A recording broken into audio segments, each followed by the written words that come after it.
You may be one of the frustrated people when it comes to housing, thinking, I am not going to be able to afford a house, or maybe you already own a house and you're locked into a pretty low rate and you're thinking, I can't even sell this based on my needs. But to get a bigger house, it's not relative, right? I bought this one at 400,000. Maybe it's even worth 500 or 600 now. However, I need that now $800,000 house, and the payment's not going to go up 25%, even if I use all the equity that I have in this house, because interest rates are a lot higher than when I bought this house or what I refinanced to, right? I've heard all of these things and we're looking for solutions. And there's tons of proposals. You've heard them on my videos before, from Fannie Mae and Freddie Mac putting $200 billion into mortgage-backed securities to bring rates down.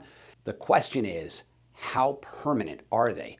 Or how temporary are they? There is a huge Fed policy with quantitative easing that pushed into the entire COVID situation, which drove prices up, which honestly countered out the low interest rates, right? Yes, maybe you got a low interest rate and you're locked into that, but now the housing prices have gone way up and haven't settled back down.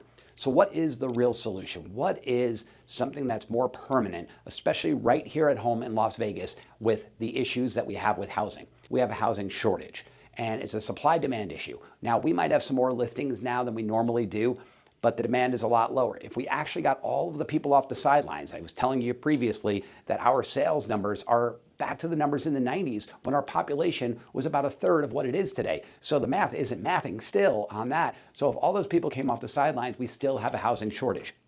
So how can we help the price of houses and make sure that people that are frustrated get into those houses? Well, here's the way. We don't have a ton of land left. However, the land that we do have, a lot of it is owned by the Bureau of Reclamation and the Bureau of Land Management. That is the federal government.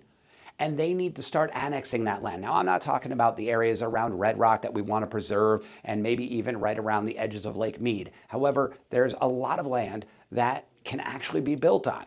That's not old mines, that's not contaminated, but land that can be built on. And going all the way out the state line, there's a lot of land, and we could expand out like that, like a lot of other cities have, where we're not just the central city, we've got our suburbs.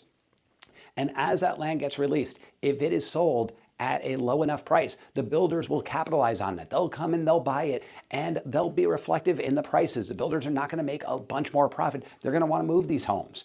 So we could solve this a lot more on a more permanent basis by releasing a lot more land. What do you think about that? Please comment below. And if you believe what I'm saying, reach out to your congressmen and senators, right? Our U.S. congressmen and U.S. senators that represent us right here in the Silver State can help us get some proposals passed and get some of this land released. What do you think? I'd love to hear from you. That is your Daily Deal, and we'll see you tomorrow.